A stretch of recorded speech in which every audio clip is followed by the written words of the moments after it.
Hey guys, it's Zach, and if you're watching me, it must be Wednesday. I'm here with my friend Rufus today because he's going to be helping me uh, film about this week's topic, which is coping. And I am in a strange new place today. I am in Matt's parents' house because we are getting married in 2 days, and it feels really weird to do a video here. So, that's why Rufus is here. Anyway, let's get started.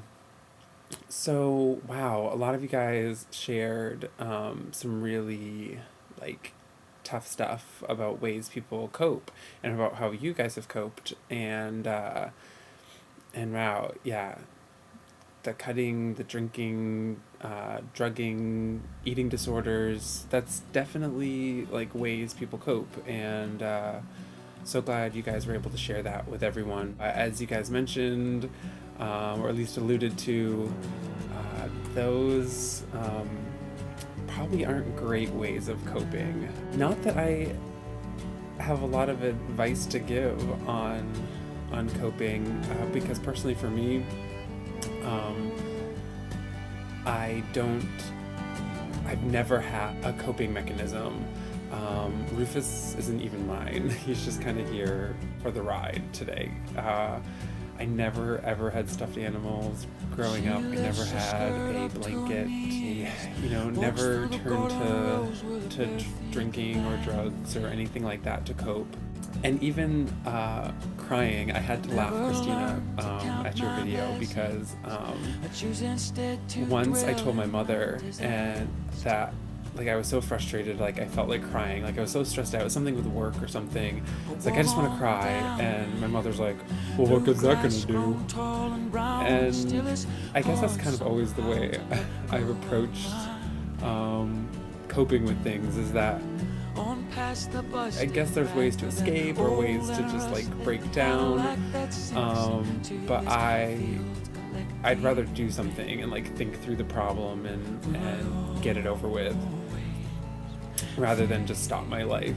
But I do some things. As many of you guys have mentioned, writing. I do journal every once in a while, not consistently, but when things are getting to me and I'm just kind of stuck in my own head and stuck by myself, it's nice to be able to write down things. And I have journals from, when I was in high school, and I definitely read back on them and just see the growth and see things that maybe I was dealing with, and see how I dealt with them, or look back and thought, wow, I can't believe I thought that was a big deal at the time. So I definitely recommend that. Journaling is really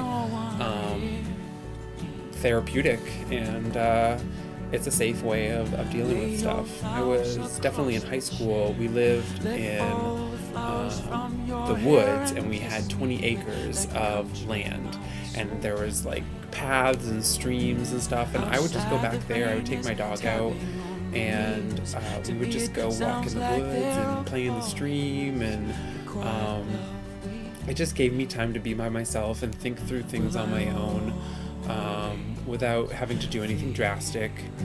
And it just helped me clear my head, and it made me more peaceful.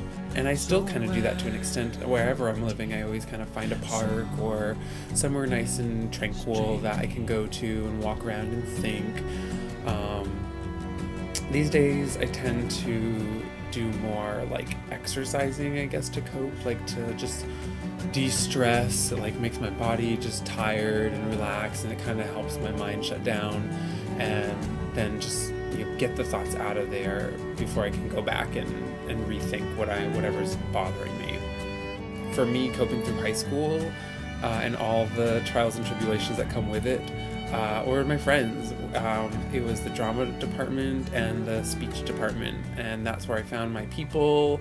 That's where I made my friends, and maybe I couldn't tell them everything. Obviously I couldn't, because I kept a journal and did all that other stuff, but I could at least be with them. Just being with your friends, no matter if it's 1 or 20 or whatever, you know, someone that just takes your mind off stuff in a positive way. As far as, you know, my friends, we would run lines, or we would just hang out and eat and have fun, or we would talk about, you know, common interests, and then your mind gets kind of taken off the things that are really bothering you, and gives you time to process that stuff. Friends are definitely how I got through moving across country, because I knew nobody. I aggressively went out to find friends, and it was tough, but just the process of getting to meet new people and figure out new areas in the city kept me sane and kept my mind off like the stress of a new place and new changes. Some of you talked about music as well, and I definitely agree with that. I mean, music for me actually helps me get to an emotion that I want to get to. So like, if I'm feeling feeling frustrated or something, or like feeling that I was like missing my boyfriend. When I first moved out there, I moved out by myself. And when I was missing my boyfriend, sometimes I would be just thinking about other stuff and like stressing about work or stressing about, you know, meeting people. And I was also missing my boyfriend, so I would listen to music that would remind me of him or like remind me of our relationship, and then I could just like kind of connect with that in a way, get it out of my system, and then go along with my business.